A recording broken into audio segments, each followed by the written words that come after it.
Welcome back to the Tux and Tomahawks podcast. I'm Adam Dorito, and today I'm here with Arvis Owens, who I've been waiting several weeks to try to get on the podcast with Teresa Carpenter because we all work in the same space, and I always like to watch the blind reactions of everyone watching that intro that some Gen Z kid made for me for this podcast because I was just like, hey man, I need a podcast intro that's like civil affairs, embassy party, Arnold Schwarzenegger, Jamie Lee Curtis with all the effectual politicians involved, and he came up with that, and I'm like, this is hilarious. Like, I don't even know if I'm supposed to put this on the internet, but it's pretty funny. Blew me away. I was looking at that intro and I'm like, is this real? Yeah, that's what I said when he first made it for me. I'm like, this is good because it's really contentious. And at the time, I guess the whole P. Diddy thing was going on in court. So that was like, I did see the Diddy oil. I was like, you got Diddy oil. Man, he just off the top rope. You left nothing. I know. And then like that was like the whole Elon Musk thing and Putin and like, King Jong-un and stuff. And I was like, dancing with some missiles. I said, he got nothing left to put in this thing. I was like, we might need to do updates, as we go on. We got to throw in some Epstein file stuff in there, yeah, you got everything else, so why not? Well, I just want to thank you so much for actually making the time to come on today. Your case is super important. I've been following it for a while now, and you and I are very closely related when it comes to false accusations in the military and how it can destroy your entire career, right? So why don't you just start, for everyone who doesn't know who you are? Who are you? Where'd you come from? What inspired you to join the military? And then we'll just walk your timeline up from there. Perfect. Hey, great question. Happy to answer it. I just want to say this one thing to your audience first before I answer is I want to thank Adam and your audience. I want to thank you personally for taking the time to hear this very important topic. You're welcome. A lot of podcasters are scared of it. And you can tell by Adam's intro, he's not scared of anything. Nope. I also want to say that I support MST survivors, true survivors. They're always first in my heart. I want to let you know that anything I say, we set that group to the side. We support them truthfully. And at the end of this podcast, listen, please, all the way through, you're going to hear some things that you can do that are going to blow your socks off and help the U.S. military tremendously. No, and just to caveat off that, not to use the military terms, but no, I completely agree. My entire mission for the last 15 years from the Air Force Academy is to support legitimate, actual MST survivors in the military. But as you and I both know, there are bad actors that abuse that system, and then that system is used to destroy people's careers. It was used. I wasn't even accused of sexual assault. I was just accused of fraternization by a group of girls. And then one of them was fucking the senior NCO at the Air Force Academy who was married with 3 kids and was covering it up for several years. So in order to divert attention away from her, and the whole case is McMail versus USA, if you want to look it up, she got caught, but then she ended up commissioning, and then that guy got dishonorably discharged, which is crazy. Right? So these cases do happen. And the most recent episode I did with Joe Furnow from the Air Force Academy, who's there right now, he was accused of sexual assault and rape, and it was blatantly obvious through all of the evidence that he was not guilty. And they are currently right now trying to destroy this man's life. And I'm trying to work my channels in DC to help him out as well. And you're just one of those cases where it's lingered through the system for years. There's still no justice in your case, and you're not the only one I've talked to. And these are hard topics to talk about because this, and you know how this works. It's all politics. The second anyone hears, oh, this guy's a rapist or he's a pedophile, like they accused me of that in 10th District Court blatantly with no evidence. Right. But because we were involved in those investigations going after these people, the second those words get brought up in any type of document, the second somebody Googles your name and anything's attached with rape, blah, blah, blah, it doesn't even matter the context. The problem with Americans have the attention span of a squirrel, and they only believe the first 20, 30 seconds. And because they have this belief that it comes from assumed authority, right? Oh, it comes from a general. Oh, it came from the military. Oh, they can do no wrong. They're gods. No, absolutely not. Absolutely not. And a lot of these people, especially the people you and I have dealt with over the last almost 2 decades now, they're blatant criminals. And I think we're seeing a change in the administration, better or worse, where at least some people are starting to be held accountable and removed from their positions. And I hope that with this podcast and everything else that we try to do to advocate for your case is that you're going to get some more traction under this administration to try to get some justice with what happened to you. So not to delay it, but Arvis, let's start from the beginning and tell me everything and how you got there. So Arvis Owens, originally from a place called Beaumont, Texas. It's about 85 miles east of Houston, about 22 miles west of the Louisiana border. Joined NJROTC in high school, and that really fostered my desire to go to the United States Naval Academy and become a naval officer. I was accepted. I went. I graduated with the class of 1995. Long story short, I became a supply officer, which is logistics. rose through the ranks, was doing really well. Made 05. I had a coworker falsely accuse me of sexual assault. I went to court martial. I testified in my own on my own behalf, and my first attorney again said, "Hey, why would you do this?" And I said, "Because it's her word against mine, and I believe she has to hear from me." And that first attorney explained, "Look, the burden of proof." And I said, "Not in this environment, not in this political environment with the pressure on people." I testified in my own behalf. I was facing 30 years in prison. They found me guilty of one of the 7 charges of sex assault. And then during sentencing, when my accuser said an inconsistent statement, you or I, Adam, we call that a lie. But in court, you have to say an inconsistent statement is what they make you say. Yes. Is they asked to revote the guilty verdict for sex assault, the one of the 7. And the judge is like, "What?" They said, "Hey, we want to revote it." And so my lawyer immediately asked for a mistrial. She said no. And so they let me go. They gave me a dishonorable dismissal for officers, and I was forced to register 0 time in jail, 0 time in prison. But the judge was saying, the panel asked, they said, "Well, she made an inconsistent statement." The judges, she's been doing that the whole trial. But that last one during sentencing was the straw that broke the camel's back. So the prosecuting attorney is like, "Well, you could have asked that question during the merits." My lawyer said, "We did, but she answered this way," right? And then she answered that way during sentencing. Convenient. So, exactly. So, long story short, I walk out that night. They walk out in front of me very quickly, by the way. Then there's something called convening authorities action. So at that time, a convening authority could overturn a case, and then that power was stripped from them. I had enough panel members come forward to say, "We're willing to write letters that you're not guilty." And then the judge issued an illegal order. She said, "You're not allowed to do this. You're not allowed to do that." And it's illegal because she can only issue the order based on a request from either the prosecution or the defense. And no one asked for that. It was she. And so she had a hearing to ask the prosecution to ask her to make the statement that she already made to the panel. And yet, and still, at least 3 members wrote letters to the convening authority saying, "Hey, this guy's not guilty." Adam, one of them said that he didn't like me, right? Like he didn't like me as an officer, as a person, but he's like, he didn't do this. The judge further went on to say, "We have a problem because they found me guilty of violating a general order." They didn't even have a copy of it. Perfect. They didn't even have a copy of that general order. And then the judge said, "Well, yeah, his accuser said he didn't do that, and he said he didn't do it." So there's no even evidence. He got found guilty of that. So I present all that to the convening authority. But at that time, the Senate Armed Services Committee was looking at all general flag officer promotions. And it was basically, let me see your record on these cases, right? It's like playoffs. Hey, if you're 11-0, you're promoted to 1-star, 2-star, whatever. Mm-hmm. You're 0-5, you're not getting promoted, and we're pushing you out. He elected to do nothing. The Navy wrote a letter to the appellate court saying, "We don't want you to give this guy an appeal, even though I rated one." My appellate attorney comes to me and said, "Arvis, this never happens. This is like 100,000 to 1." Yeah. And he said, "My fear is that they're asking for a pass. They're asking, hey, look, we know you have to give them one, but we need help." It goes to the appellate court, and they said, just because the panel said they wanted to revote is like the check is in the mail. Doesn't mean they meant it. They give me a new convening authorities action on appeal. Apparently, so that the Navy comes back and said they got 0 letters. So my lawyer reaches out to the panel member, says, "Hey, did you write?" "Oh, yeah, here's a copy of it." Oh, they were like, "We must have lost it." Right? Isn't that a Brady violation, though? Like when they're intentionally not releasing evidence used? Yeah. There was. Yeah. So here's, you want to talk Brady that they didn't punish.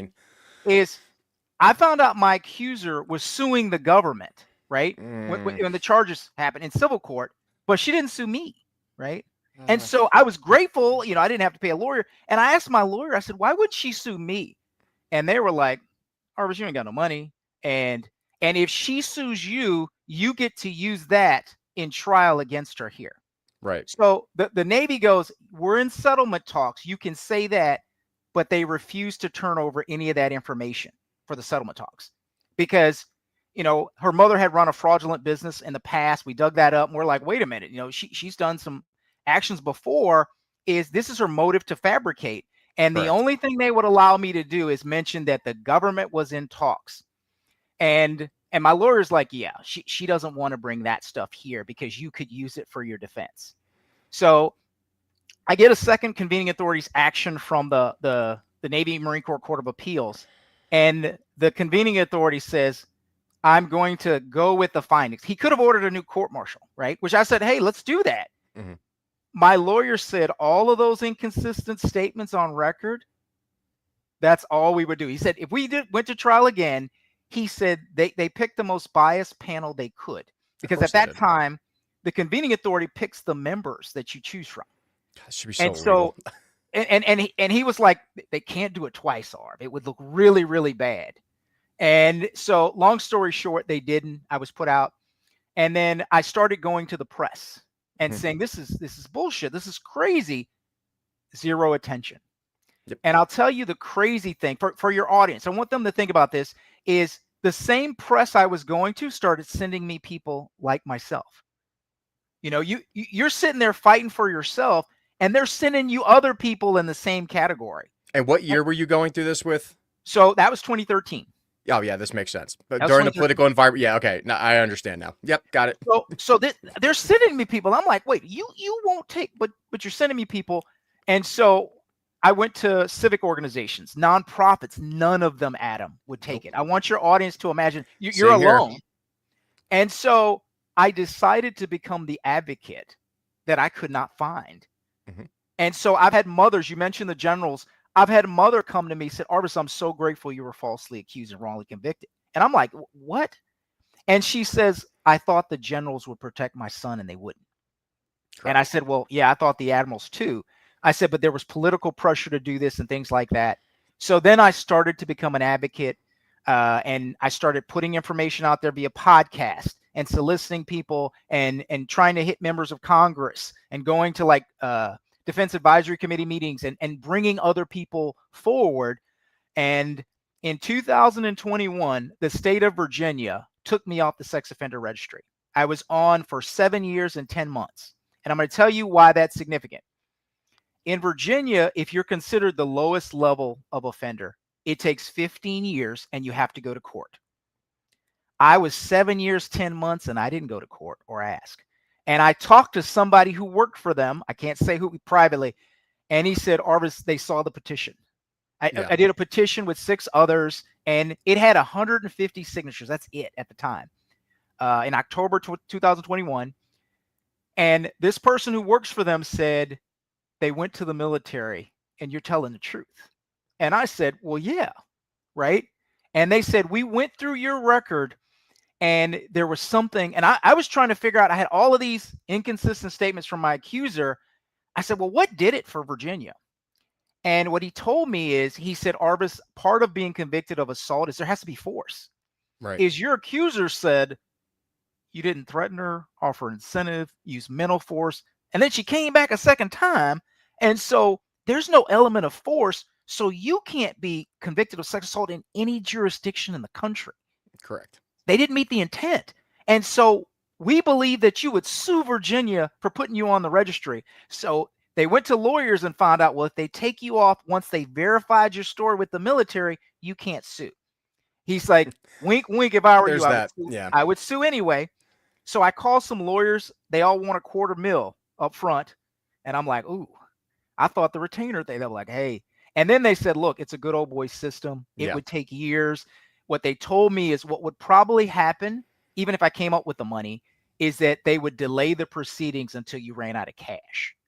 And so that's exactly what they try to do to me out here. So it was, I did not sue, but they did take me off the registry.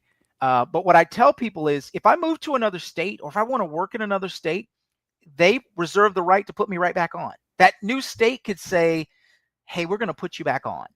And so that is the craziness of what happened. And so 2020, 22 or 23, I can't remember. We go to the Defense Advisory Committee for the investigations, prosecutions, and defense of sex assaults. So this is a group. There are federal judges on it, state judges, victims advocates, analysts, psychologists, police officer, you name it. Their job is to look at the military system, right? And to make recommendations to both the Secretary of Defense, then now Secretary of War, as well as the as Congress. So we started going. I started bringing other people, and we started exploring what's called a conviction integrity unit. Are you familiar with that term? Yes. So for your audience's understanding, there's something called a conviction integrity unit, and there's something called an innocence project. You've probably seen on the news someone, they've been in prison 20, 30 years, and they got released because that evidence came out. Yeah, they make great Netflix episodes. Exactly. That protects every American in this country and in territories except one group. You want to guess what that group is? Is it in Virginia? No, it's the U.S. military. Oh, right? Yeah, well, that makes 100% sense. Yes, the U.S. military is... Well, actually, and to be fair, the military, all their court cases, because what I've dealt with them, everything has to go through Virginia, which I believe is 1st District or 3rd District, whatever. But yeah, you're correct. So everything has to go through that exact same system. So right. And so we started... I had an IT professional come to me about the petition. And he said, Arvis, somebody's spending about $1 million to suppress your petition on change.org. Correct. You know who that is? Yep. And I said, I don't know, but I have a guess. And he says, if you give me $500,000, I could stop them. And so the guy's first name's David. I said, David, we ain't got that. I mean, like, come on now. I had a group of people, getting $10 is tough. $500,000 is going to be. And then I told him, let's think about that for a second. Mm-hmm. Let's say we came up with $500,000 because they're spending $1 million. Do you know what they would do? They'd double it. They spend $2 million. And so he said, okay. And so I'm like, why would you suppress something that you don't think is true? And so because it's accountability. It would force accountability, and they don't want that because it's exactly what I'm dealing with now. It's so annoying. And let me tell your audience something that blew my mind. It took me 2 years. There's a man, his name is James Thomas. He has a show called Tell It Like It Is. I hope it's okay to tell your audience. Yeah. It took me 2 years to convince him. He has a radio show. It's in 40 markets to look into our cases. 2 years. And then he looks into it. He has NCIS, CSI, OID. Look into these cases, and he's like, holy shit, you weren't kidding. Mm-hmm.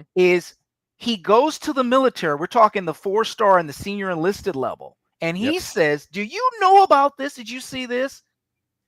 And they're like, hey, we got pressured. Oh, they knew. They knew, Adam. Oh, of course they do. Yes, they do. And I'll never forget what he called and told me. He was so apologetic. I've done several shows with him. He's apologized to me that it took him so long because he just couldn't believe it until he saw it himself. He said, Arvis, they said mistakes were made. We were pressured by Congress. We didn't want to do it. Can you please? And I'm like, and here's what I told him. He says, Arv, how do you feel?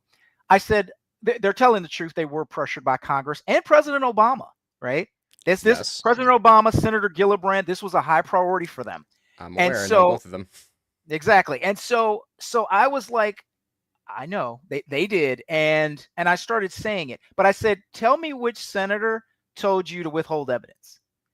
Tell me which member of Congress said to do all these Brady violations, to cherry pick the panel, to write these. I said, yes, they wanted it. Yes, they wanted to see numbers. So I have a letter from, it was the then vice chair. Did they tell you who it was? What's that? Did they tell you which senator it was? We know it's Senator Gillibrand, but no, they did not. Oh, God, Kirsten. Her and I just get along so well. Her. Oh, I know their office very well with this crap. So let me tell your audience something. So there's a letter I have. It was from the then vice chair of the Joint Chiefs. He wrote a senator saying, we are getting convictions in military cases that civilians won't take. So I want your audience to really think about that, is why wouldn't civilians take a case? Because they can't prove it. Because they can't prove it. There's no evidence. Yeah, it's all bullshit. Fraudulent. So he's bragging to this senator of, look at what we're doing. And he gets attacked in the media and by Senator Gillibrand. So the then Secretary of Defense, Ash Carter, writes a letter doubling down, said, we are doing this. And then they started doing more. And so I tell people that this is the largest military injustice scandal in the history of the United States military that you've never heard about. I 100% agree with you on that. Right. 100% agree. And so we talk to people privately, congressmen, and they're like, hey, I wasn't in office when this started. And for your audience to really let this set in, I've worked with people at the university level. So most people don't realize President Obama wrote what's called a Dear Colleague letter to the universities and the colleges. You know, USAFA, all part of this, and says, if you want federal dollars, we want this. Yep. And so I want you to imagine your son at a college or university, and the police have said there's no evidence. So there was pressure on the administrative side of the college to throw you out, to give a lawyer to the other side, to not allow you access to evidence, to not let you graduate, ruin your transcripts. And so it's called Title IX for all. So that happens under Obama. President Trump comes in with Betsy DeVos as Secretary of Education, and he balances it. He says, look, if you give this side a lawyer, you have to give this side a lawyer. If you have this evidence, they get to cross-examine. That's all. He balanced it again. And then when President Biden came in, what do you think happened? Oh, they got rid of all that shit. It went right back. Because you and I have gone through. So the funny thing is, you and I have literally dealt with the same exact people in the same exact year and time frames on all of this stuff. Because, and I will agree with you. So like they illegally discharged me 30 days after graduation from USAFA in 2010. And then I had to appeal back to the Obama administration. Oh, and guess who's the first senator I had to go deal with? Senator Kirsten Gillibrand, right? Then I go, because she was on the news, oh, I'm going to change rape and sexual assault in the military, but that was her baby, right? So it has to be perfect. There can't be any holes in it. And then she starts getting, I didn't even know about you at the time, but apparently we were both going to her office at the same time, right? Like, this is what's going on. And they're like, oh, we can't put this in there because then it makes it look like the military justice system is actually broken and I'm not providing justice to the system as a senator, right? Because it's politically, they're not going to get the donations and everything else. And then you look at who sits on the board of visitors for the Air Force Academy and the Naval Academy and all of these people, right? And then you look at all their donations and they're cross-donating to these senators and congressmen through the Air Force Academy Athletic Corporation and the equivalent to on the Navy side, right? And I'm like, oh, so they're back funneling all this money. And I don't know if you saw this as well, but what I found in my case was that they were falsifying mental health records of all of the members that were reporting sexual assault or vice versa in order to make an illegitimate claim towards them. So if you were making a legitimate sexual assault claim, or in my case, when you were saying this is all bullshit and being made up, well, you have schizophrenia or whatever, so we can't believe anything that you say, even though you were an undercover informant for OSI and we're investigating these cases, right? And then it's on you to provide the burden of proof through hundreds of thousands of dollars of legal fees in order to rationalize that you're not crazy and this should be taken off your record. So that's the trend that I've seen through these cases, is that people who do have legitimate claims, whether it's for justice or injustice, they mess with your medical records in order to invalidate anything that you're saying against the panels or the Air Force Board of Corrections Military Records, Navy Board of Corrections Military Records, Army Board of Corrections and Military Records, right? But then you look at who sits on the Board of Corrections and Military Records. Oh, wait, half of them are Academy grads who are never going to go against their own institution, right? So you're right. It's this good old boys club where everything is connected and it's all incestuous, honestly. But you're right. If you actually start going to make these direct, not threats is a bad word, but actually showing up to their office and going like, this is what's going on. And I have the receipts, right? And this is the part where you and I are dealing with now, is that you can have all the receipts. The problem is there's this perception in the American mindset that the military can do no wrong, that these generals they would never do any of this stuff. They're the Pattons and General Eisenhowers of modern day, which is not true. Look at the withdrawal of Afghanistan, right? And they just are so embedded into the system. And not only that, you look at you probably dealt with the same court district judges that I did, right? They're all appointed by the Obama administration or the Biden administration, right? And there's this incentive for them not to further these cases in order to adjudicate them properly. And what they've done with me, and I just got a letter back from them again last week saying, yeah, we understand all your claims are correct and everything you're saying is right, but now it's, you ran out of time.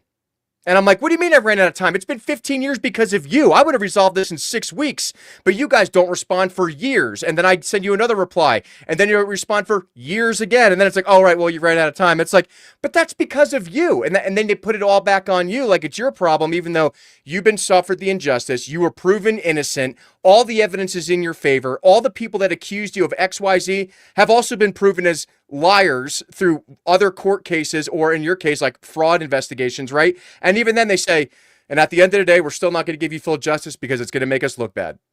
So 2 points I'm going to add to that, Adam, for your audience is, look, we realize this is hard to comprehend. We do.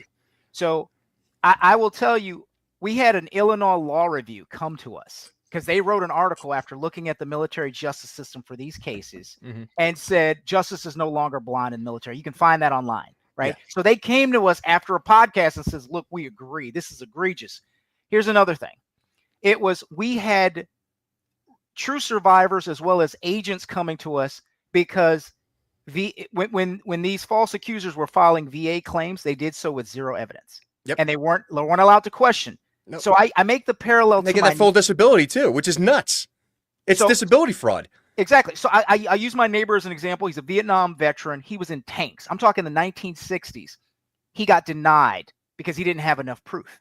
Yep. He just got approved in 2025. I'm talking 1969 to 2025. And I told him, look, if you check a box to say you're a victim of sexual assault, sexual harassment, they can't question it. And I'm going to give your audience an example. I have someone who was on the physical examination board who saw some of the podcast and came, and they gave me an example of a service person who was getting out who claimed they were raped in a location. So she checked the service jacket. She had never been to that location. Wow. Not allowed to ask. How convenient. She had another one who claimed with no witnesses that she had been catcalled outside of a barracks room one time and needed lifetime VA benefits. Of course she did. She's like, look, nobody heard the cat call. Like, what did they say? And so I want to also call out, we do have some MST survivors who are coming to help, right? Is that they want to say, they're like, look, they know. I'll give you an example of one who was a paralegal at a Navy group. It was in San Diego. She saw 500 cases of false allegations in 1 year. She raises it to her chain of command, and they fire her. She was the number 1 E6. Of course she was.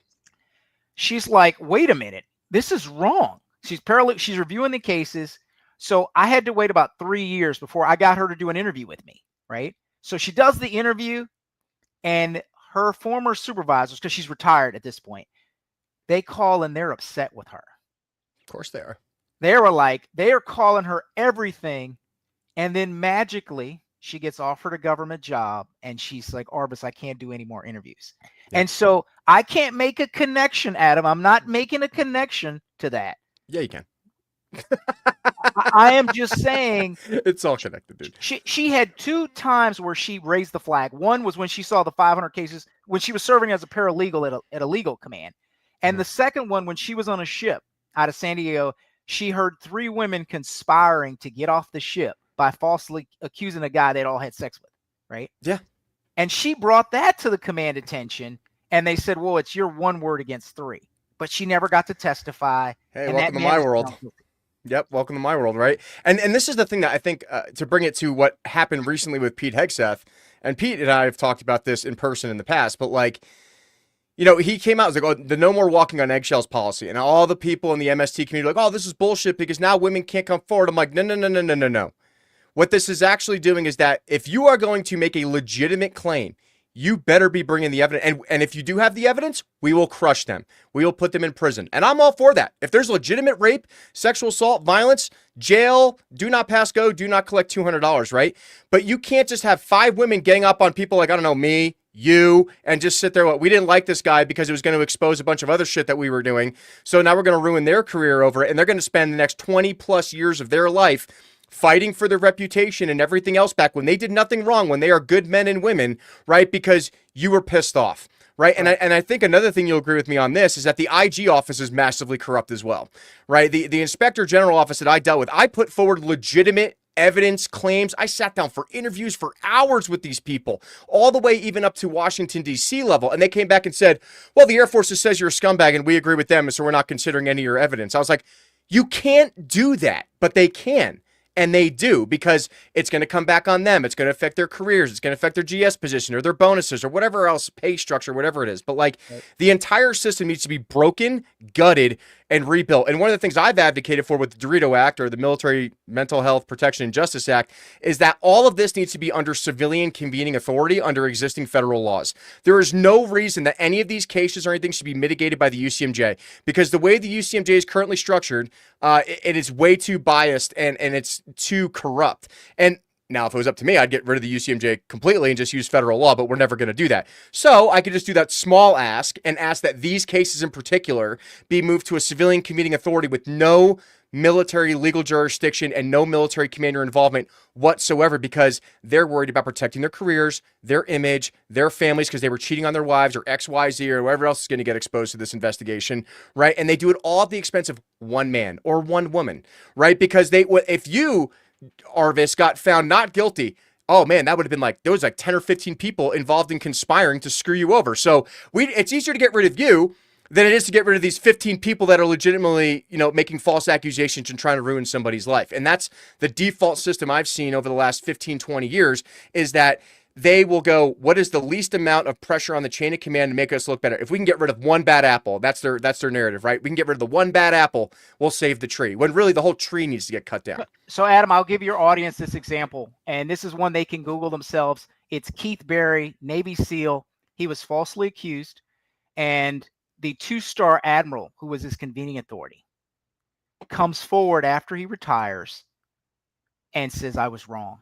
And we have a copy of the affidavit. It's online. If you need it, I have it, where he said, I was scared of President Obama. He says the president, but he's talking about Obama and Senator Gillibrand. By name, he named Senator Gillibrand. Yep. And the reputation of the Navy and what would happen, which is why I did this. Correct. And not only did he say that in the affidavit, he was spoken to by the then head of the Navy JAG Corps and her deputy, who also told him, don't upset the findings because we're on a lot of pressure. So that case came forward again. And now he's out. He lost his appeals because a whistleblower heard the conversation. A whistleblower came forward and said, look, I heard the head of the JAG Corps telling this. So the investigation gets launched.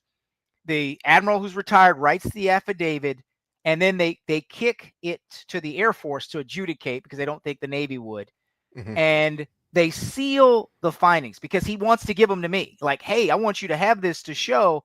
Well, they seal it so that nobody can look. He says, hey, they were throwing each other under the bus left and right. His case is overturned. And the question I would have for your audience is, wait a minute, you had the head of the Navy JAG Corps, her deputy who replaced her as head of the JAG Corps involved, but you did 0 other investigations in cases after that. You just, you assume they intervene in one case and that's it. And I don't tell many people this, his convening authority was my original convening authority too. Oh, wow. That's convenient. He was up till the Article 32. He got replaced during trial, but it was, I go, you didn't look at any other. And so, and Keith is incredibly brave. He's come forward. He's spoken about things and at great personal risk to himself. And so when you tell people at the level this went to, and you'll appreciate this, I got an Air Force story.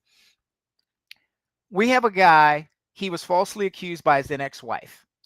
She went to 2 different police precincts who investigate, who said no. Now, when did this start? So he finds out she's having an affair. She's a civilian. He's active. He's a major in the Air Force. And he finds out she's pregnant by a coworker, right? And so he says, hey, I'm filing for divorce. And then he gets custody of their daughter, which I want you audience to consider what it takes for a man in this country a lot to not only get custody, but get custody of a daughter. I want you to really consider that. So he gets custody and then she files the rape charges. Of course she does. She goes to two police precincts. They go, no. She goes to the military. And then attorneys come to him and said, look, if you give up custody of the daughter, it goes away. Oh, how convenient is that, Arvis? God, Adam, look, so again, much. Who plays you in the movie they make about all this stuff? That's what I would ask. I always said it was Brad Pitt, because obviously I'm a little bit. He got to grow the stash, though. You got to put the stash to make it complete. So here's what happens. He goes, no. He takes it to court. He gets found guilty. Gets sentenced to prison, but his mom is smart. She calls his ex-wife, then his ex-wife's lover. And he admits that he got $10,000 and that he lied in military court. Of course. So here's another fun fact for your audience. The military doesn't have jurisdiction over civilians. So even if you know they committed perjury, so she sends the tape forward and they do a hearing. They do a hearing. He gets on the stand and he says it wasn't 10,000, it was 100,000. That was in installments. Oh right? my God. I'm not saying he was trying to avoid IRS scrutiny by doing the $10,000 chunks, but he got $100,000 and he lied in court. So what the Air Force judge says, I don't have the authority to overturn your case. So here's the question for your audience. Why would you have a hearing to hear evidence when you could do nothing about it? To say that they did something. That's my answer. It's, hey, we did all that we could, bro. But hey, it's like Pontius Pilate when they're crucifying Jesus, right? I washed my hands of this man's death. I'm not involved. If you guys want to go crucify him, I did my set. I did everything that I could, right? When this is the problem, is that we have a lack of moral and ethical actors in the military and the justice system involved in these systems, and they refuse to do the right thing. And this carries over to Congress because this is like the biggest fight. Like, I got in a massive fight with Lauren Boebert again this week because they are purposely undermining justice in cases or laws or anything else in order to benefit themselves. And I am done with it.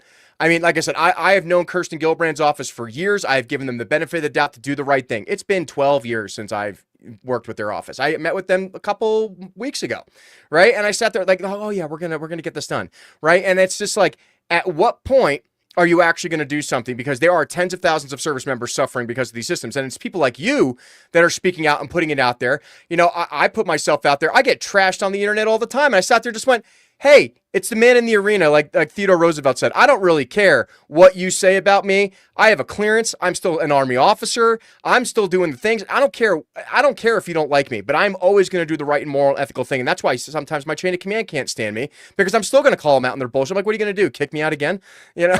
Adam, it's so much worse, but I want to connect to what you just said and connect it back to your case. It was one, I love man in the arena. I use it myself. I had to memorize it at the Naval Academy. I love that. And it's why I fight the way I do. Yeah. So in this man's case, he goes to his congressperson who does the right thing, orders an investigation. What do you mean you can't do anything? And then they change the story. The Air Force says, well, the judge could have overturned the case. And this is after he shows, no, he could have. He says, but he used his discretion not to. So discretion. At first he couldn't, and then round two, well, he used his discretion. So then he files federally in court, and I think it may have been the Fourth Circuit is the one locally here where he played. He filed, and they said, well, you submitted it too late. So I thought about your case when you were breaking it down, where they kept changing and moving the goalpost, because that's exactly what happened in that case. They have to. And it's wait a minute. Why would you have a hearing if it was submitted too late? And they go, don't ask us hard questions. And that's the crazy part, that I will tell you why. I call it the 4 R's: reputation, recruiting, resources, and retention. The 4 R's. Anytime you upset one or more of the 4 R's, and this touches all of them, they will cut you off. I ask the American public, I ask your audiences, how would you ever trust the military again? If I want you to pretend that you know with 100% certainty all that we're saying is true, and more. It's much, much more than we can even get in one podcast. Mm-hmm. It's, how would you feel about your son or daughter joining the military? So if they were to admit and says, hey, yeah, we did this, much, much worse. We have men who kill themselves, all kind of crazy stuff. Would you trust them again with your child? So that's the recruiting and retention part. And then they would never get that reputation back. So they cannot admit and say, hey, we did this, right? Yep. They cannot. And I would tell you, and I'm sure you have as well, you've gone to larger media sources to try to get your story out. Mm-hmm. I've gotten people close, like investigative journalists. They were like, this is bigger than Watergate. This is bigger than any. And I said, I agree. Yep. And then I find out, what's that? And then they ghost you and like, oh, hey man, like I got to push this off. Most of them do. I've had a couple come back and said, Arvis, let me tell you how the advertising game works. Yeah. They said, do you know how much DOD spends on advertising? I did not know. It's a lot of money. Billions with a B. So they were like, the advertising budget just got boosted, right? And so, again, I can't prove that DOD would leverage the amount of money they spend on advertising with large media to keep stories out. I can't prove that to you. Oh, they do though. We know it's true. Well, Adam, I've been anecdotally told it, but my thing is, they don't want that message out there. And so I tell your audience is, look, at the heart of things, we love our country. We love what the military is about. We want them to be better. And so I always ask two questions. Ask them, what are they doing for the falsely accused and wrongly convicted? And if they say we're doing X, then ask them, how do you stop that from changing in the next administration? So you have to use laws. Look, we love the executive orders. We love the policy changes, but the other side that did this used laws to change things. And they use so many laws that, just like you said, I believe sexual assaults and domestic violence should be completely civilian run, like taking them out of the military immediately. I believe in that. The MST survivors we work 100%. With, they believe in that. And it will remove the politics from it. Yes. And you need an independent party to look at these laws and look at these cases to say, oh my God, like you have twisted the system to allow this. And I'll share another anecdote with the law. So this was in the last NDAA that President Biden signed that started January 2025. It was in the military, you can be court-martialed and sentenced to 2 years in prison and a dishonorable discharge for sexual harassment. And let me explain what harassment is. For some people, that's looking at you too long. You go to a gym. I've looked at Adam now for 4 seconds, and now he's offended. Yes. Right? Yeah. And not even more and above than the look, let's say it's third-party complaints. Yep. And then they're anonymous. So let's say I've looked at Adam for too long, and person over here is offended. Adam is fine, but they're offended. They can file too. Yeah.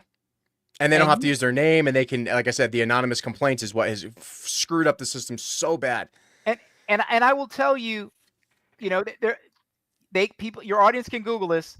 Task and Purpose did an article where the Army is the only one I've heard who've said, okay, now we're going to prosecute false accusers. Now, right?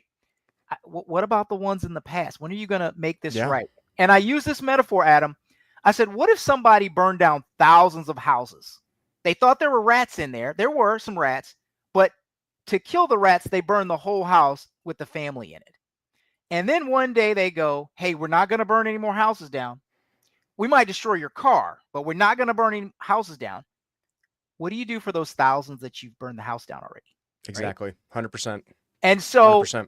So you have the Army. It's a Task and Purpose article where they have said now in we're going to go after false accusers, right? Going forward. But what about Air Force, Navy, Marines, and Coast Guard? Okay. Yeah. You've heard, hey, we're not going to flag. If you're flagged, we're going to let you transfer and do these other things. Okay. Now, what about all the others who've been impacted by this? Hey, no more walking on eggshells. What about the people who the eggshells broke on already? Or are we going to do anything? And again, I tell people, look, it's okay if you don't believe Adam or I. It's I understand completely. I want you to have the VA answer, hey, were you told that you couldn't investigate these claims of sexual assault or sexual harassment even when your system or your investigators triggered fraud, right? A false accusation. See what they say, right? And see if that changed. Hey, when did that change? How long did that run for? And start there. And when you start seeing all of those cases, then you back it up to people like Adam and I and says, okay, they made false accusations and got paid with no evidence. What about the people's lives they destroyed in that process? Yeah, no, I agree. And this is something I fight with. This is actually one of the reasons why strategically not that I work in psychological operations or civil affairs, but I have purposely put every horrible thing I've ever did in my life, like since I was a child, all the way on the internet. I've told I'm publishing my book here in October on Halloween of my entire autobiography about my life and my case and how I got to where I am today. And I sat there and went, I got nothing to hide, dude. Like, yeah, I've done some dumb stuff as a teenager when I was 19 years old, but I've never done anything criminal. I've never been arrested. I've never been convicted of anything, right? And at the end of the day, like, I'm like, what you got? If this is what you want to use against me to not implore justice for our system, because I've talked to thousands of service members over the last 15 years of starting this advocacy work, right? And what's heartbreaking to me is, this is why I love talking to people like you, because you're just 100% transparent and honest about your situation. And that's what I demand. And don't get me wrong, I've had some people come up to me and they can't be transparent and honest about it because they're a false accuser and they're trying to get clout. And I cut them off immediately. Like, do you remember that Marine girl who claimed that she was being kicked out of the Marine Corps unjustifiably for a COVID vaccine because she was Catholic? Do you remember that? How it went super viral in the media? Vaguely, yeah. Yeah, well, I come to find out that she was just saying that she was getting kicked out of the Marine Corps for refusing the vaccine mandate because she was a Catholic. Come to find out that she was like breaking into her commander's office, falsifying documents, like doing a whole bunch of like actually illegal things. And that's why the Marine Corps was kicking her out, because she was forging her commander's signature on orders in the S1, right? Like you didn't mention that though. Like, you're trying to make this narrative about yourself that you were unjustifiably removed from the military for refusing the COVID-19 vaccine because you're Catholic, but you forgot to list out that you actually were committing criminal fraud acts on behalf of the Marine Corps, right? So, but it's and the thing is, it's like, all right, give me your evidence. When you start diving into it and you start reading all those documents, like, the truth will expose itself, right? Like, I've read up on your case in its entirety, and I'm like, yeah, there's nothing here I have any qualms with bringing you on the podcast with, right? Just like I tell people, I'm like, dude, if you don't believe me, I've posted everything, including my background check, on my website. Go read it. I don't care. It's all on the internet. Like, I have nothing to hide, right? And we are the ones that are demanding change. We are the ones that are going to the news and going to the military and going to Congress. And to be honest, Arvis, this is what it requires. We can talk on these podcasts for 1,000 hours. You know what's going to change? Fucking nothing. You know what it is going to change, though, is when you and I are walking down the halls of Congress and we're demanding that these lawmakers actually institute changes in the UCMJ and the NDAA to make sure that what happened to us never happens to anyone ever again. And the biggest issue, I've been trying to pass a Dorito Act for 7 years now. The biggest issue they have with it is because, like, well, you're pulling authority away from commanders and putting it into civilian courts, and then you actually want accountability for officers. I'm like, yeah. Like, you want to be able to prosecute officers, NCOs, and DOD civilians for falsifying medical records, for making false allegations. I sat there and went, correct, because if you did that in the civilian world under HIPAA, you go to jail. You can sue for medical malpractice. And like I said, it's a small change, right? The mental health records falsification for reporting misconduct or sexual assault or rape, right? But if we can get at least that crack into the UCMJ, then we can start expanding on all these other cases, because you need to do these with like a door stopper. You need to slowly wedge open the door in order to get these changes. You can't just ask, I want the entire UCMJ moved to the civilian courts. Yeah, that's never going to happen in our lifetime. I will be dead, buried, and rotted before that happens. Right? But you're seeing the problem with this system, and you've exposed it. I was going to throw out, there was a HIPAA violation in my case. Mm-hmm. And my lawyer goes, look, if you were a civilian, they couldn't, they violated your HIPAA Act. They were like, you were taking this. And then they said it was legitimate. They admitted, the agent admitted it on the stand, but we had a private investigator said she has severe mental health, but we couldn't get those records. They said, hey. Oh, that's convenient. It is now, like, there was a CAF hearing where now you can do it. And two things I'd illustrate is, and I have a video on the Would You Care Facebook page where the DAC IPAD, the Defense Advisory Committee for Investigations, Prosecutions, and Defense of Sexual Assaults, when it existed, they did focus site visits where they talked to troops. Yep. And so the troops were finally getting brave enough, and this was recently, to say, we're tired of the false accusations. They're like, we're tired of the false accusations. And on that video, and I can provide it to your audience if they want to see it, they tried to, there was a victim's advocate who tried to explain it away, who said, well, these weren't really false accusations. These were bad training. And what they said is they were told that after one alcoholic beverage, the person couldn't consent. But it's only the person who's penetrated who can't consent. So they were teaching in their trainings, one alcoholic beverage, you can drive in any state. You're still not technically impaired, but after one drink, nothing else, you could not consent. And I tell your audience is you pat your spouse on the butt in the kitchen, sexual battery. You initiate sex with your spouse while they're sleeping and they're rape, you couldn't consent. And not only do you have to have consent, it has to be enthusiastic, continuous consent. We had an Air Force judge, Vance Spath, I think is his name, who he was the chief trial judge of the Air Force, who he said, and I'm paraphrasing because I don't have it in front of me, he said, we can no longer get consent, and now getting consent is not enough. That was in a case where an OSI agent was prosecuted and got 30 years in prison. So that's what he's saying in the case. Hey, we can't get consent anymore, and it's not enough to get consent in these cases. And that young man got 30 years in prison. Yeah. He's still there now.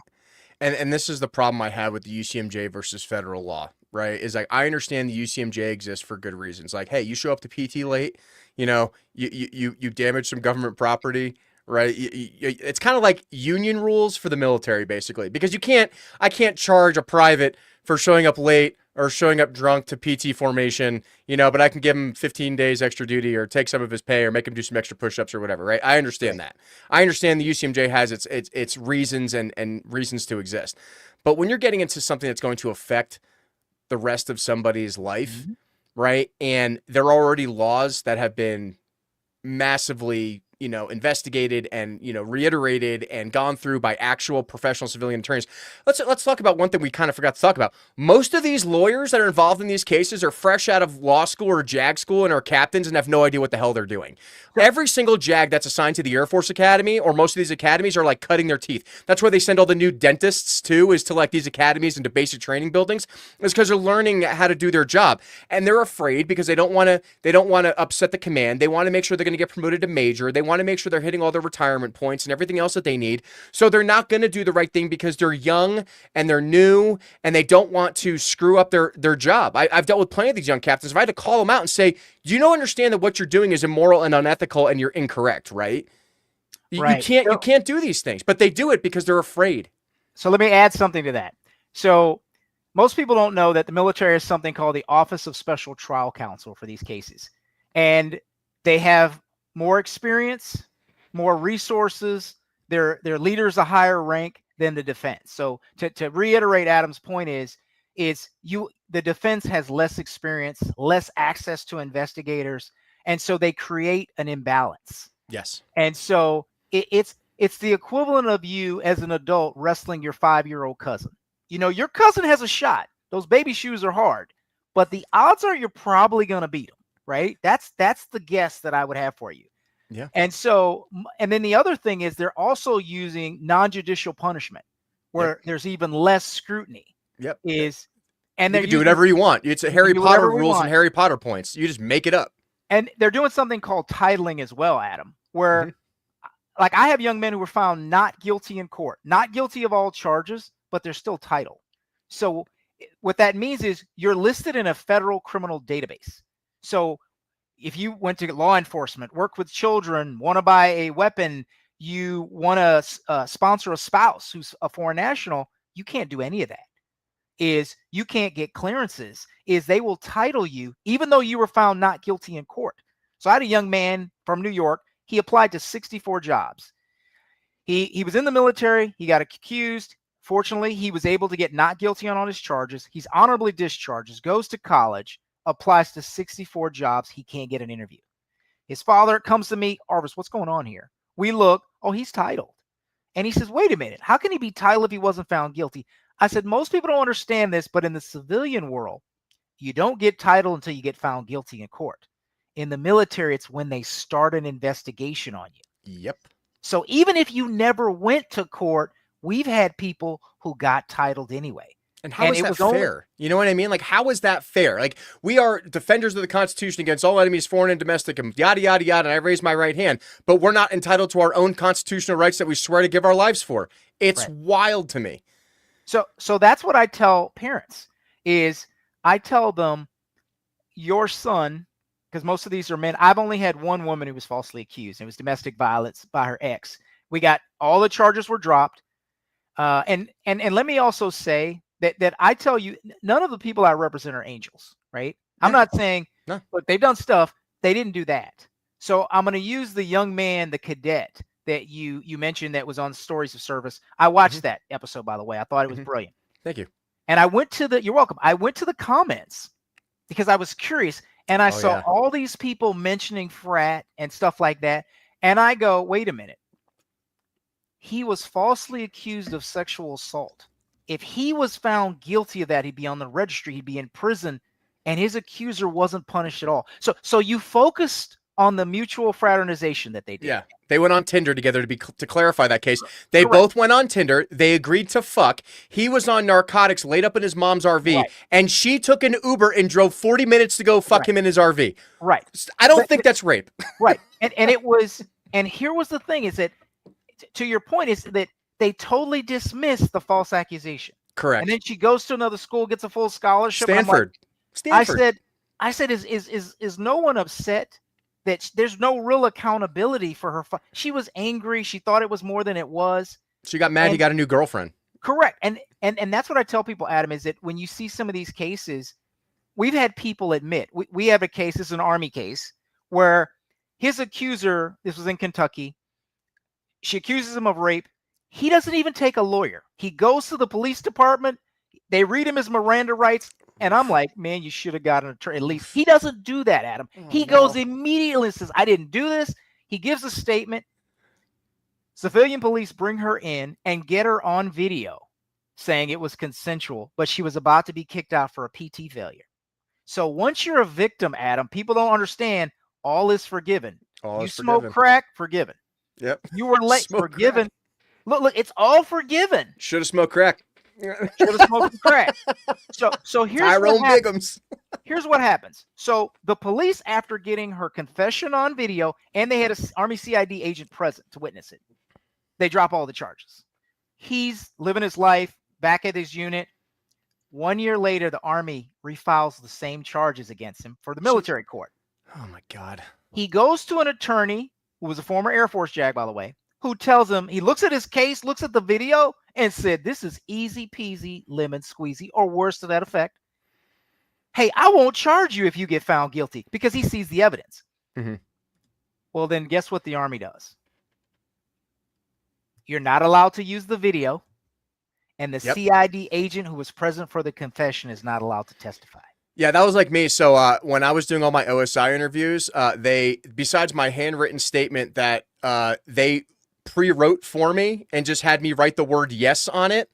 Did you commit fraternization? They wrote that down for me. And then they just had me, if you write yes, we'll agree to let you get late grad and you can graduate and go to the Marine Corps. I'm like, okay, like whatever. It's 30 days extra duty. And that ruined my life. And they pre-wrote the confession for me. And then magically when I FOIA requested this stuff, I'm like, so where's the video? Where's the video? Where's the agents? Oh, not only that, both agents were discharged from the Air Force. One got, and before one of them got sent to Kazakhstan on an OSI assignment to get as far away from the Air Force Academy as possible. The other agent ended up becoming a state trooper in Alaska, and then they blocked me on all social media when I tried contacting them when I was going through court. And then on top of that, the entire OSI detachment got disbanded from the Air Force Academy when my story went public. So it's like, but we're going to forget about all the efforts you guys took to cover up Operation Gridiron and all of this stuff.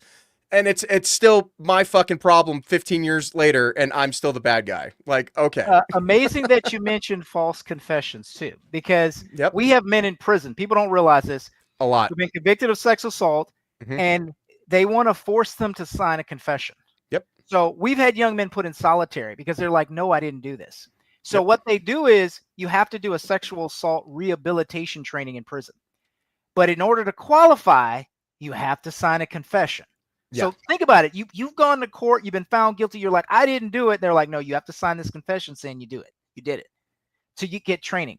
So then we find out, well, they don't tell you could pay for that training yourself. It's like a couple $100. But so we get some guys to start paying for it and take it. And they go, we don't recognize it. Right. Yep. And so we confronted the military about these confessions, and they used to write them just like you said with yours. They And pre-write them. so now what they do is from people who've told us, they ask you to write it, but then they approve it. So if you don't use the right language, then they go, you're not showing enough contrition. So it's they don't do that in any other prison system, right? No. So there's so many things. There's like so many violations of your constitutional rights doing that. It's not even funny. Look, what Constitution? You think, Yeah, you think that what applies? Constitution? What Constitution, right? And so that's what we tell. So Adam, I will tell you, these podcasts do have an impact. They do. We've been told by people that it has had an impact on recruiting. I've had mothers have a recruiter in their house and show a podcast to the and ask the question, hey, what are you doing for falsely accused? And they won't answer. They've gotten up and left. And they were like, well, I'm not letting my son. They won't even answer the question. And then I said, well, ask them what happens when the new administration comes in. Could they change it? And I want to give your audience this example so they understand. You really understand. I'm going to go back to the college example where they took away due process, just a fair process for everybody. So they did it under Obama. Trump comes in, he reverses it, makes it balanced, doesn't get any credit for it, but he does do it. He makes it balanced. Biden comes in, flips it back to the way it was under Obama, and then Trump's come into office and flipped it back to balance. What do you think happens in 2028 if the lawmakers, if the politicians don't say enough? We're not going to do this anymore. I bet you a diet soda that it goes right back. And so that's what, to Adam's point, why laws are so important. It's one, you have to review all these laws, an independent party to say, hey, this is wrong, this is wrong, this is wrong. It's to take out the old ones and then write new ones that are better, that are good. Yes. And I would say, you're right, talking about taking cases, I would start with sexual assault and domestic violence because they've been so bastardized. Yeah, and it's the most easiest logical one, in my opinion, to transfer out. Right. And Adam, I will tell you, even the MST survivors come to me and says, hey, we agree. We don't want them to have this. They'll get more justice in the civilian system. You know what I mean? The only cadets at the Air Force Academy I've ever seen serve prison were the ones convicted by Boulder County and El Paso County Sheriff's Office. That's it. The rest of them got off with it. All of them. Gotcha. And so tons of pressure. And like I said, the evidence is there. I tell people, look, if you don't believe, that's fine. Let's go to the VA. Let's look. So you were allowed to claim sexual assault, sexual harassment with zero evidence, and they weren't allowed to investigate, even when their system triggered fraud. And we know this, Adam, because I've had MST survivors tell me. I've had current investigators tell me, but they're scared of losing their job. They've seen the podcast and they come forward and they say, you're absolutely right. Current active investigators are saying we're not allowed to investigate, even though our system flagged them. Here's what I'm told they do. And again, this is all from the people who came. They said, well, let's say we flag, we'll pay them the VA benefit, and then we'll wait 6 months to a year. And then what we do is we'll ask for further justification.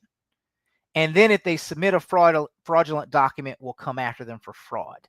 But we won't for filing a sexual assault allegation.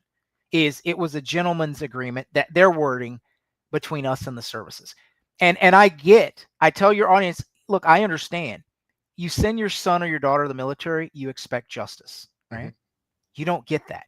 Nope. You expect the generals and the admirals to advocate, but that's not true. They don't. They will just protect their careers. You expect Congress and even the president of the United States at that time to do the right thing, to do something that's fair and just for all. Again, liberty and justice for all, it's more than words. You expect that, and then you find it's not there. They just want to get reelected. And then you ask why more military people don't come forward. They're scared. They are 100% scared. And I would tell you, look what happened to us, Arvis. You people want to edit? You guys want to fight this shit for 20 years and spend like half your life savings? I don't think so. Adam, I won't mention his name, but there is a military podcaster with over 1 million followers who was falsely accused that we helped. And his case was dropped. Everything was clear. He is deathly afraid to come forward. Yeah. He thinks his audience will abandon him and a whole bunch of other things. He is deathly afraid. And he was surprised that it happened to him. He was like, wait a minute. Like, and that's what I tell parents is, nobody thinks it'll happen to them or their kid. Yep. It's, well, RBC only dates one person. What happens if they get mad, right? Mhm. And I go, and again, you think, well, I do believe the current administration, I have a strong belief that they will take this seriously and right some of these wrongs. The challenge will be if you don't do it via the laws, removing the bad ones, replacing them with good ones, that the next administration, it'll happen again. And I'll tell your audience why I think that party did it, right? This is just the world according to Arvis. Is I believe that there was a party that wanted to focus on women's reproductive rights and believe all women. Yep. So I don't know if you remember the hashtag defund the police and believe all women. Yep. So it's part of me too. And so here's why I think that happened is women today vote at much higher rates than men in every category. Correct. Except one I heard. It's if you have a 4-year degree, it's equal. But outside of that, women vote at much higher rates than men. So someone, probably a political strategist, came to a party and says, look, we can really win a lot of elections if we push the believe women narrative. And I want to say, look, I believe they should be investigated, the cases. I believe women should be protected. I believe everyone should be protected and get a fair and just process. I want to say that it's not us against them, but false accusers are not survivors. Correct. And a fair and just system. You expect fairness. You expected liberty and justice for all. You expected some of your constitutional rights, right? You're like, you didn't realize you gave them all up. And if you don't trust us, if you don't push this forward to protect your family members, then no one will. Yeah, and I completely agree. And anyone who tells you just one side of the military, they're not for you. Run. No. Is Adam, Teresa, all of these podcasters who cover this are incredibly brave for doing so, and they will be attacked. And like I said, every day, we've had several MST survivor groups come, and now again, look, we want to partner. We found common ground to say, look, we support true survivors. We all are against false accusers. Hey, let's work together. And I encourage that. I want more of that. I believe in that. And I hope to do more things as that partnership develops. And they're finally feeling strong enough. I've had some come to me and they're afraid that other women will attack them. And they will. And they will. I tell them to get over it. They're afraid that they will roll back certain things. I said, well, the only thing we want roll back are the things that allow false accusations to go forward, right? Yes. I said, we want you protected. And so they look at it that way and they're afraid. I had someone, they were Air Force, military police, who witnessed, it was, I think, 2 women filed false accusations. And she today is a leading women's MST advocate. And I asked her, I said, hey, did you come forward? She goes, no, I didn't. She says, I thought it was wrong. I said it was wrong. I said, but you didn't come forward. She said, no. And I've talked to so many servicemen, just like yourself, and women who come to me and said, Arvis, I saw it. My best friend. I've had MST advocates tell me family members of theirs, and this more than one of the, hey, was falsely accused, is I didn't realize that it could happen. And it can also, with Title IX, it's happened. I've heard people with civilians. And so for your audience, you want justice for all. You do. Because one day they may come for you if you say nothing. Yeah, no, I completely agree, Arvis. And this is one of the biggest things why I became the national vice chairman of the American Veterans First Association, is because I realized we can do this forever and nothing's going to change. The only way we're going to do it is removing members of Congress and putting ourselves into positions in the government in order to pass these laws. And I don't care if I get people in like you want to be Congressman Owens, and you go in there for 2 years just to get this bill passed and sit there and go, hey, I did your job and I'm out and going back to the farm, so to speak, to raise my family. Right. I mean, because that's what our founding fathers wanted us to do. Are you announcing your campaign to Rito 2026? Is that what you're doing right now? I'm not announcing anything. Okay. All right. But I'm saying, right. I'm just saying that I am trying to find veterans as part of the American AFV to run for office to replace. Look, I have worked with these congressmen, senators, governors, the president of the United States for 15 years, and you're still not going to do the simplest changes to make our military better and safer and make sure that we're the most lethal fighting force in the world, because we are our own kryptonite. We are. What makes us ineffective is ourselves, right? And if we can't make sure that when you send your sons and daughters to possibly go die for this country and fight a near peer adversary, to know that their leaders are the most trustworthy, moral, and ethical people possible. And if we don't have laws that are going to hold those people accountable, it's not worth it, right? And I always tell people, go read the book The Generals by Tom Ricks, or The Cost of Loyalty by Tim Bakken, right? Who I interviewed in Dark Saber on my other podcast a couple years ago, right? Is talking about, in World War II, if you lost a bunch of guys, you lost a battle, even if you were 1-star general or colonel, you got fired and sent home. And then we brought in the next man or woman to take over your position because we need the best of the best. And we fought the Japanese and the Nazis in World War II with 7 4-star generals. Today we have like 42. We have 42, and we can't even win Afghanistan, right? So it just shows that this system has become so gluttonous and rife with corruption, right? Is that it's hard. Like, look, I could probably go to every single military unit and say, who are the best officers and NCOs you got? Who are the worst? And what we do is we just get rid of the bad ones collectively and promote all those people up, because those are the people that are entrusted to lead that unit, right? And Adam, I was gonna, not to interrupt, I was gonna tell you and your audience what they can do to help.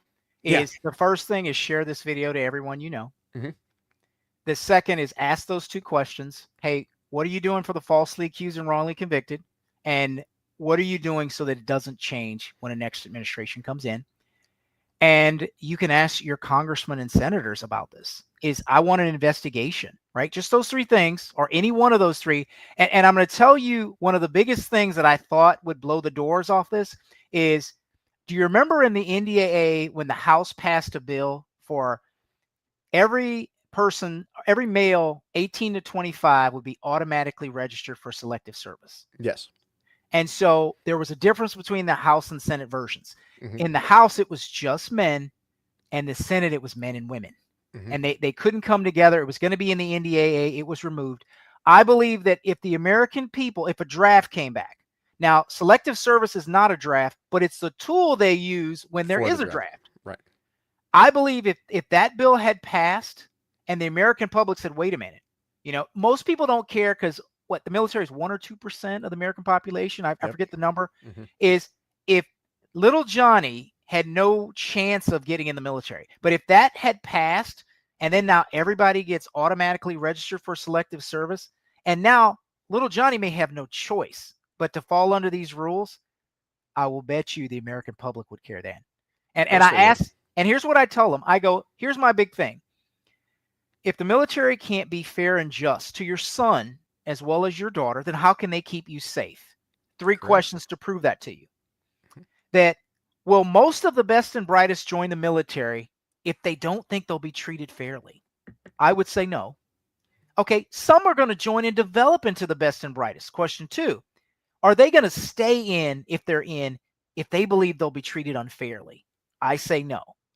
So last question, if the best and brightest won't join and the best and brightest won't stay, who is left to keep you safe? The best of the worst, Arvis. That's who it is. It's the best of the worst. I want them to think about it. I want them, if you don't care about this, when one day your safety, you enjoy tremendous safety living in this country, when it's gone, when you could have acted, when it was a lump, well, now it's stage 4+ malignant cancer. You have to get in now. You have to say something. Otherwise, when it will get to the point where it's rotten to the core and there's nothing you can do to fix it, and our enemies will take advantage of that.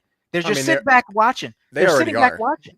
They already are. And to agree with your point on this is, it's the elections for 2026 are coming up this year. We have 2 more years left with the Trump administration in order to get good, moral, ethical candidates in to get these bills passed. Because I've worked since 2024. I've been trying to get this bill passed. I can't get it to move because it makes it all the way to the floor, and then someone undermines me at the last second. because they don't want accountability. Because their theory right now, whether you like Trump or don't, look, I've been to Trump's house more than anyone else in the state of Colorado for the most part. Okay. Like, do I like everything he does? No. Do I agree with a lot of the changes he's making? Yeah, because he's making some changes at least. It's not the status quo, whether you agree with it or not.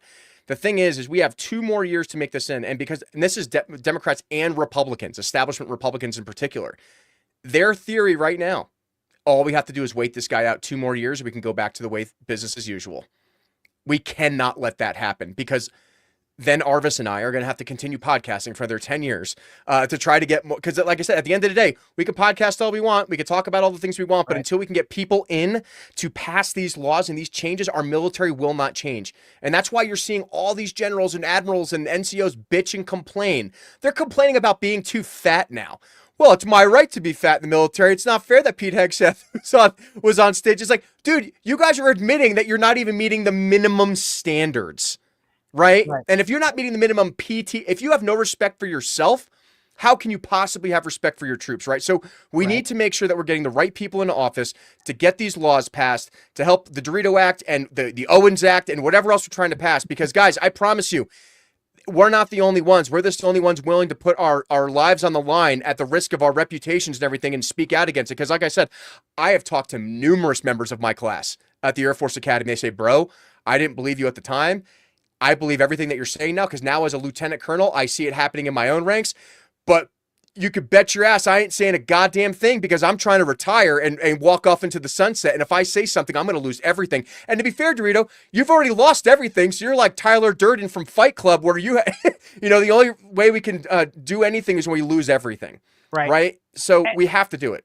And Adam, I'm going to say something on your show, very controversial, with 100% certainty.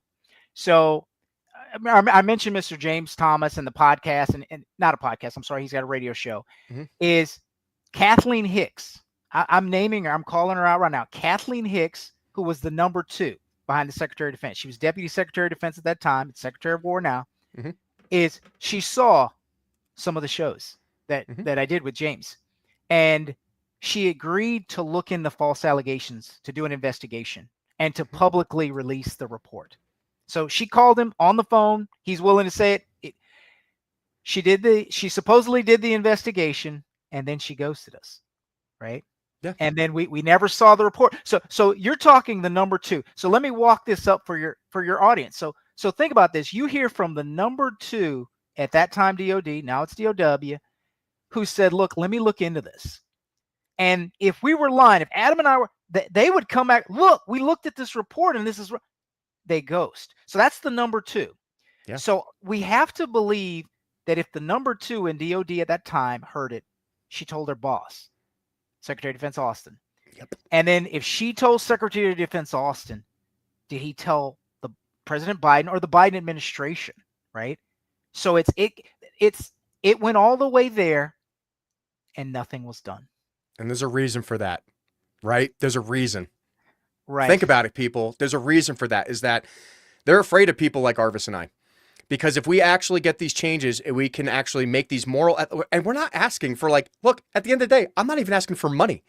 I have made $0 in my advocacy work. I make $0 off these podcasts for the reason of, I never want anyone to say that I make money off of advocacy work, right? I do this all because it's the right moral and ethical thing to do. And so does Arvis. I mean, we've lost our lives, our reputation, our time, but that's also what the founding fathers said, right?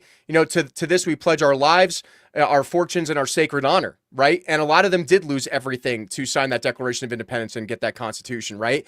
But those are the people we need leading this country. And the fact that, like you said, if you bring it up to Kathleen Hicks and number 2 under Austin and you're getting ghosted, there's a reason for that. And we need to look into those reasons, right? We need to remove these people. We need to make sure that we get these laws passed. And guys, I'm telling you, at the grassroots level, become a PCP, become a district captain, go to your local county commissioner meetings, get involved in the Democratic or Republican Party, whatever side you sit on, it doesn't matter. But you have to get the right people in Congress in order to pass these laws, because not only are military members demanding justice, but so are members of your community, All right. You have to be a citizen and not a resident. A resident just shits, eats, sleeps, and takes their kids to soccer practice and bitches on the internet about how much their country sucks. But a citizen is going out there and sacrificing their time, money, and treasure in order to make sure these changes are. And that might be at the expense of your reputation. You might get some nasty letters and emails and phone calls or whatever.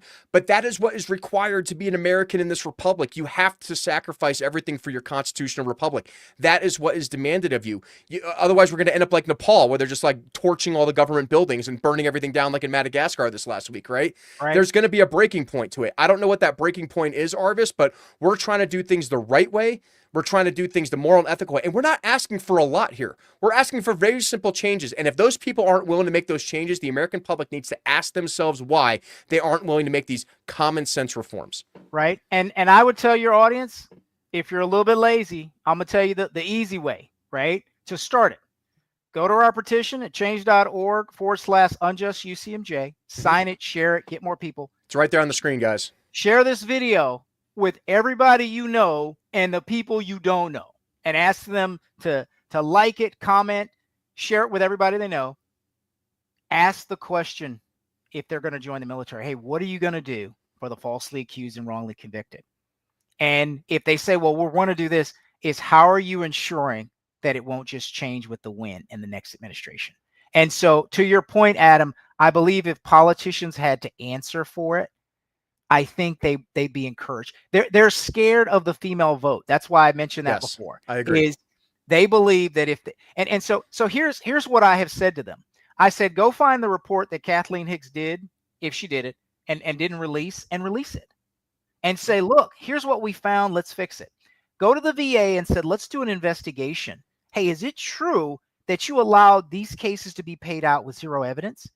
Hey, let's investigate them now, and let's hold them accountable, and then let's walk that back and see the people who their allegations destroyed their lives. And let's make this right. Let's admit it. What was done in public can't really be undone in private, right? Yes. I'm talking about men who've killed themselves. They're on the sex offender registry. I want you to imagine not being able to ever see your kids. They're adults now. They got married. You couldn't go to their graduation. You can't take them to a theme park. I had a young man crying to me because he had to lie to his daughter because he couldn't go on a school field trip because he can't go to the school. He can't go to theme parks. It's his neighbors call him a predator. They call him names. He can't live his life, and there are so many things stacked against him that it's hard to believe, and I get it, right? It is. But that's what happens in this country if you do nothing. If you see injustice, then you do nothing. So I want to make it as easy for your audience as possible. Easiest thing to do, share this video with everybody and your mama and your mama's friends. All of them. People you don't know. That guy with 1 foot at the corner store. Hey, look at this video, sign it, like it. Hey, 1 foot. You might get a second foot if you do this. And sign the petition. You can mention it to your politicians. I've had a guy, when I've said that on a podcast, he called his senator and his congressperson. And they called me. They were like, hey, we got a call about you. I'm like, great. What are you going to do? That's where it stopped. I mean, I did get a call, but that was all. But I was thankful because that person took the time to call his senators and he's a veteran too. He saw it in the military. He just didn't know how expansive and how big it was. Yeah. No, I completely agree. And I am so excited for you. I actually, as we were talking, I went on and signed your petition again right now. Thank you. You know what I mean? It took 10 seconds, guys. It doesn't take that much time.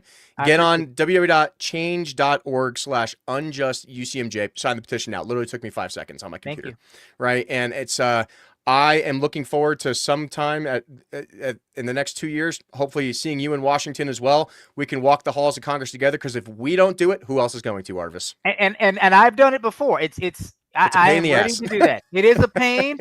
Wear good shoes. Wear good shoes. Yes.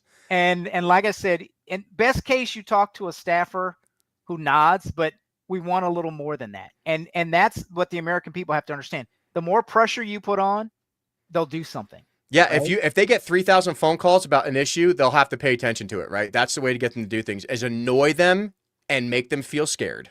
Right. That's it. Run for office against them. I mean, that one too. Or find a way to get them primaried, because that'll really make them pee in their pants too. But that's what I do. So, Arvis, thank you so much for coming on the show today and hang out for a minute while we close the show out. But guys, you can follow me on adam.dorito2010 on Instagram. That's my biggest platform. Follow me on X, Adam Dorito. This show, even though it's live right now, and you actually got a bunch of people watching your show right now, which is great. We're going to repost it again on Monday like we do every Monday.